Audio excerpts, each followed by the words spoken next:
Samajwadi party का हल्ला बोल प्रदर्शन, कलेक्ट्रेट गेट पर दिया धरना। सपा के सैकड़ों कार्यकर्ता जिला अध्यक्ष जिया चौधरी के नेतृत्व में पहुंचे जिला मुख्यालय, किया धरना प्रदर्शन।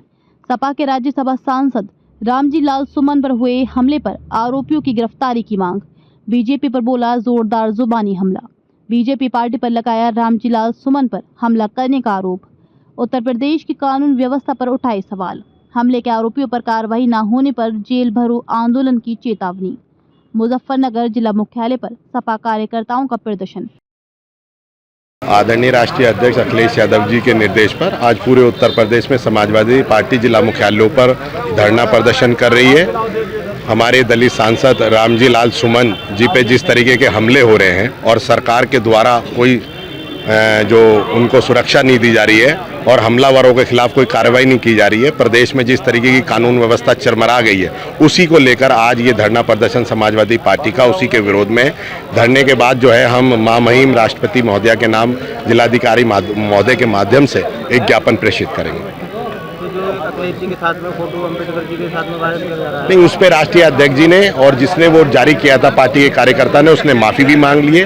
राष्ट्रीय अध्यक्ष जी ने बिल्कुल स्टैंड क्लियर कर दिया है कि हमारी ऐसी कोई मंशा नहीं है और भविष्य में ऐसी कोई भी तस्वीर समाजवादी पार्टी का कोई कार्यकर्ता जारी नहीं करेगा।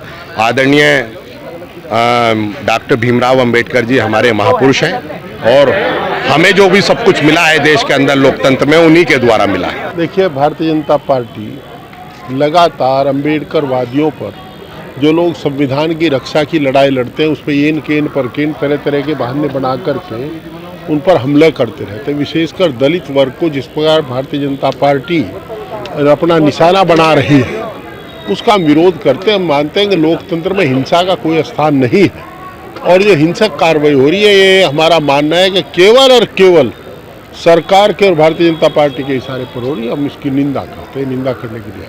देखो, अखिलेश जी के साथ में अम्बेडकर जी का फोटो आया है और उस पर जो है आंदोलन चल रहा है। अम्बेडकर जी इस देश के भारत रत्न हैं।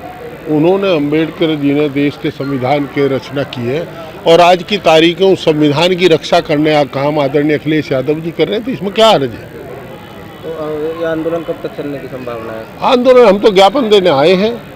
अब ये जिला पार्टी, हमारे जिला अध्यक्ष जी बैठे, इनके नेतृत्व में ज्ञापन देंगे और ये मांग करेंगे कि दलितों पर हो रहे अत्याचार को बंद किया जाए और सरकार ये घृणित कार्य जो कर रही है इसे बंद कर। समाजवादी पार्टी हर जाति, हर धर्म, हर वर्ग के लोगों का सम्मान करती है, उनकी भावनाओं का सम्मान करती है। इतिहास में जो भी लोग योद्धा रहे हैं, जिन्होंने युद्ध लड़े हैं, उनका सम्मान करती है, उनके वीरता को नमन करती है। आज हम लोग यहाँ आए थे कि जिस तरह से एक सांसद के पर जानलेवा हमला किया जा रहा है, सरकार को जगाने का काम हम करने आए हैं। हम चाहते हैं कि उन्हें सुरक्षा दी जाए और जो इस तरह के लोग हैं उनके खिलाफ कार्रवाई करनी चाहिए, जो उनके ऊपर बार बार जानलेवा हमला करने का काम कर रहे हैं। अगर सुरक्षा नहीं मिलती, समाजवादी पार्टी का क्या स्टैंड है इसके ऊपर? समाजवादी पार्टी तो आंदोलन के रास्ते पर लोकतंत्र में जो तरीके हैं उनका पालन करते हुए अपनी मांग को करने का काम करेंगे। सड़क से लेकर के सदन तक लड़ने का काम हम लोग करेंगे। एक अखिलेश जी के साथ में एक अम्बेडकर जी की फोटो वायरल की जा रही है। आज हमारे नेता आदरणीय राष्ट्रीय अध्यक्ष जी ने भी एक सूचना दी है सोशल मीडिया के माध्यम से। सभी वर्करों को कहा है, कार्यकर्ताओं को भी कहा है और उन्होंने अपना भी मत स्पष्ट किया है कि हम अम्बेडकर जी का बहुत सम्मान करते हैं। उन्होंने तो इस देश की दशा दिशा बदलने का काम किया, संविधान को लिखने का काम किया और सभी को ऐसा संविधान लिखा जिसमें सभी को समान अधिकार है। तो आदरणीय अध्यक्ष जी ने भी कहा है कि हम इस तरह की बातों को पसंद नहीं करते और उन्होंने स्पष्ट कहा है कि हम जो कर रहे हैं वो स्पष्ट है। अगर हमारे किसी कार्यकर्ता ने ऐसा किया है तो अध्यक्ष जी ने निर्देश दिया है कि उसे तत्काल हटावे और किसी भी इस तरह के महापुरुष के साथ कोई फोटो या इस तरह की बात को ना रखा जाए। साथ साथ उन्होंने एक सवाल भी किया है, उन्होंने पूछा क्या भारतीय जनता पार्टी अपने लोगों को रोकने का काम करेगी?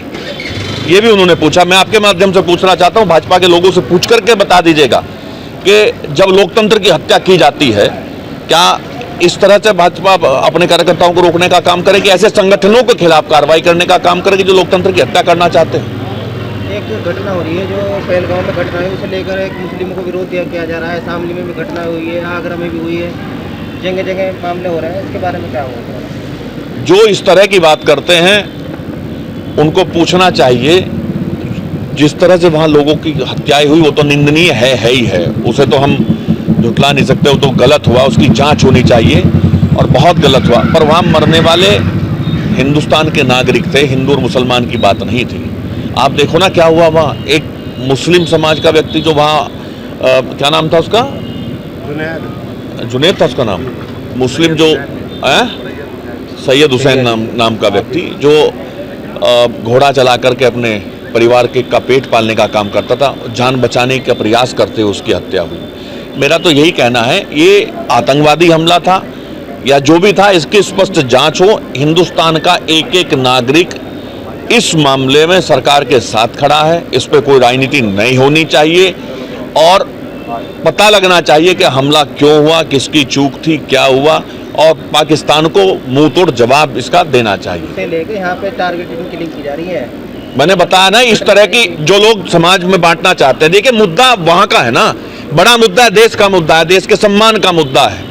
इस तरह की जो घटना करते हैं, प्रशासन की जिम्मेदारी उन रोकने का तत्काल काम करे और उनके खिलाफ कार्रवाई करने का काम करे। ऐसी घटना नहीं होनी चाहिए। हम सब लोग हिंदुस्तानी हैं। जो भारत में जो मुसलमान रहता है वो अपनी इच्छा से रहता है, पाकिस्तान से ढोया हुआ मुसलमान नहीं है।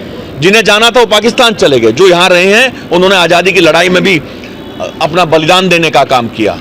वो परिवार, जितना मेरा अधिकार हिंदुस्तान पे है उतना उनका भी है, उन पीढ़ियों से यहाँ रहते आए। तो ये हिंदू और मुसलमान का झगड़ा नहीं है। जिनके, ये तो सरकार को स्पष्ट करना चाहिए ना क्या मामला है। यही तो मैं आपके माध्यम से कहना चाहता हूँ, इसकी स्पष्ट जांच हो। पुलवामा की आज तक हुई नहीं, इसकी तो कम से कम कर दें।